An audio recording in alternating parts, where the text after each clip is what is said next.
To be a game master is to be a very patient person. Like I'm being right now with a lot of background noise, like kids screaming, alarms going. But let's continue with the video. Sorry if you do hear something that is unappealing, but I'll try to cut out that as much as I possibly can. Either way, let's talk about patience and game mastering. As a game master, you have to be a very patient person. You could give all the information over to a group of players that are going to come into your game about the game, so they can read it and learn how to play their characters. And you'll notice when they get there, you'll be like, okay, you're assuming they read it, they're ready to go, you're ready to have a good time, you want to have a good experience, and you want them to have a good experience. But they start playing the game and they don't seem to know what they're doing at all, like they didn't read what you gave them. And it's not turning out to be the best time, right? Things are messing up. Oh, you're not really sure. You know the deal. You're never really sure for sure when a player's having a good time or not because stress is part of the challenge. And sometimes a player can be stressed, and that's not a bad time. That's part of the game, right? And so it's hard to read the room sometimes if people are enjoying themselves or not. And are you? Well, no, because you know all kinds of things. You know how important the start of the game is to their experience, what they're going to do moving forward, their early decisions, and you know if they make some bad ones, well, that can go south really fast. You're not having a good time. You're not happy. You're worried if they're having a bad experience, and they might judge the bad experience on you, like it will be your fault, even though it's not really your fault, but hey, maybe they're new players, and so you might catch the blame, right? It's because you didn't do something that they failed or flopped.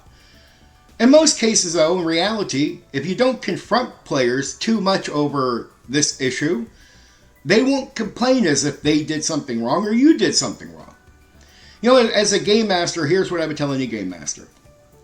Let players flop. Let them make mistakes. Be patient. Don't worry about how the game starts.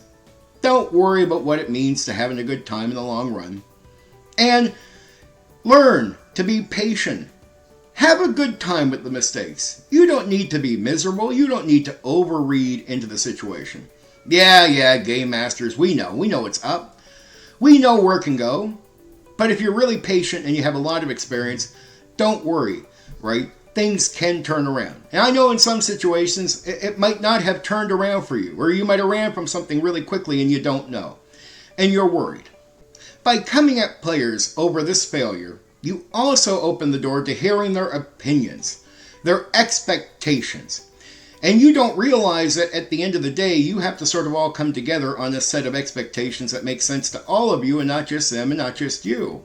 And the only way to do that is just to get past those conversations, focus on the game, see where they're really having problems outside of understanding the game, and where you might be clashing with them, and then how you both can come together, or the group and you can come together, and figure out where there might be any issues that won't be offensive to what you're doing and won't really be offensive to what they're doing. And there is a middle ground, but the only way to find that is to really get there through the experience. Not through casual chat outside of the game with maybe new players that are inexperienced and don't really understand, the whole thing.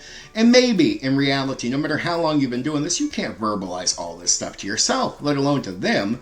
So some of it you just do right, but you don't truly understand how you're doing it right. I do this, and this leads to the good thing. You might not understand the real, complex issue that's going on there that leads to the good thing. But if you understood it, which is good knowledge, it means you can then find other ways to get there because you realize it's not exactly what you're doing here, but there's something in that. And if you can repeat that thing in something else, you're in.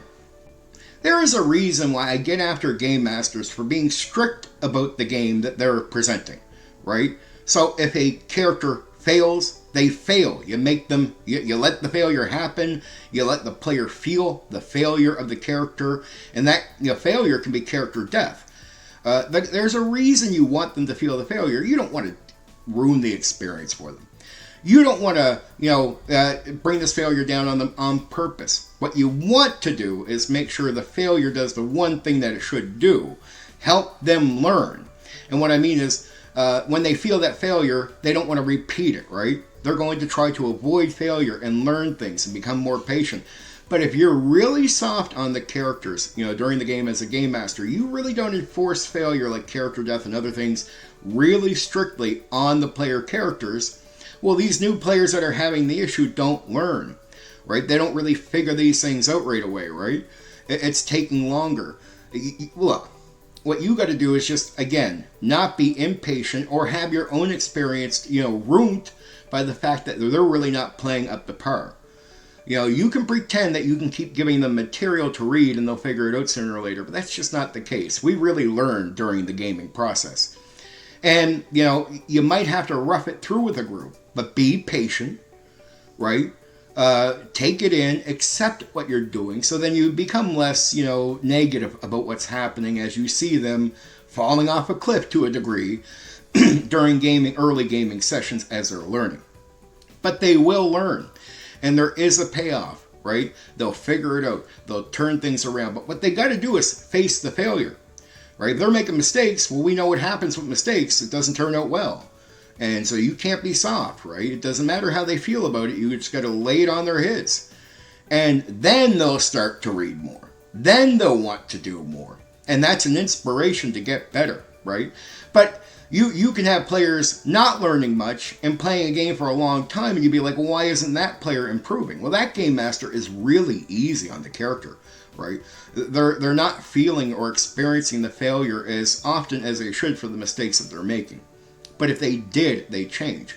Note this. If you're a 5e dungeon master, here's what I guarantee you. Say you're running a game where there's not much character death and players don't really take combat all that serious in your game. They're not worried about strategy. They're not cautious. They run into it. Well, if you went back to old school and you offered a game where, hey, character death is there and they make mistakes and their characters are dying. Well, as long as these players are willing to come back to your game, you'll notice right away a complete change in their approach to combat. They'll take the game more serious. They'll think strategy. They'll become better players in the process from, experiencing failure. I tell players up front, I'll let you fall on your face, because at the end of the day, I want to make it very clear. You, the player, are responsible for your character and the decisions you make with the character. If I provide information in text and you choose not to read it, you are responsible for that, and you are responsible for the experience that comes from that approach in my game. And you're not going to put it on me. You're not going to blame me for you not reading the information, right? And I'll do my best to offer cheat sheets, whatever, all kinds of things to make the game easier on you, but I understand you might not read it, and that's okay. That's okay. You can half-ass your way through. But you're not going to blame me, and you're going to understand that you are responsible as a player for your character. Get it? I'm responsible for the game, for the consistency of, applying the rules and understanding the rules, right? I need to apply how the game works properly and consistent, and that's what you want from me.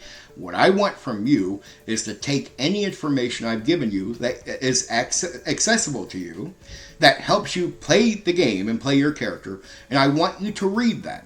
And, if you're willing to read that, inform yourself, make sure you know what you're doing, that's a good sign that you're going to put some effort into what you're doing.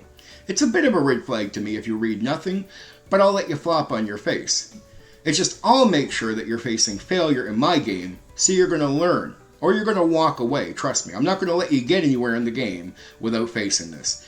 And here's what players do. They either improve, or some can walk away. In very low numbers, very few times in my life have I had people walk away under those circumstances, but it's happened a few times, so I'll give you the warning. There's a chance you can lose a player from just letting them flop on their face, making them face failure, and they don't want to, right? They don't want to feel ashamed. They don't want to face that. Their egos won't allow them, and they'll walk away from the game. But for the most part, most players will stick it out. So understand this. You don't need to really worry too much about how players are learning outside of the game. You want them to learn in the game, and you want to put pressure on them through failure. And you want to make sure that you're a patient person before you start trying to be a game master, right? Now, you might get lucky and you have a personal group of friends at home, and this is not an issue for you. But if you're like most game masters, and you run for strangers, right? You run for the public, well, then you can encounter these situations with players that simply are going to half-ass their way into your game.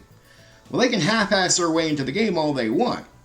But there is some warning. If I notice that there's a majority of players playing really well, and they're flopping the situation, and really destroying the experience overall for everybody else because they're being lazy and not reading, I will say to them, hey, I don't, there's no pressure from me. I don't mind how you go about learning the game, but guess what? We have an issue here. There's other players putting their best foot forward and reading the stuff and understanding the game and playing well. If you don't try to step up by the next session with those players, if I don't see the effort there, regardless of mistakes, I will boot you out of the game for the sake of those players making an effort. But if I see the whole team of people just flopping in the wind, well, I'll let you stick around if I want to. And I need the patience to be able to do that, which I have. And, if you stick around, I'll make you better players. Over the years, I've always had other game masters come to me when they get a player that's played in my game. And they say this every time. Like, the players that come from your game, like my game, and they don't call me Condor, they call me by my real name, Steven.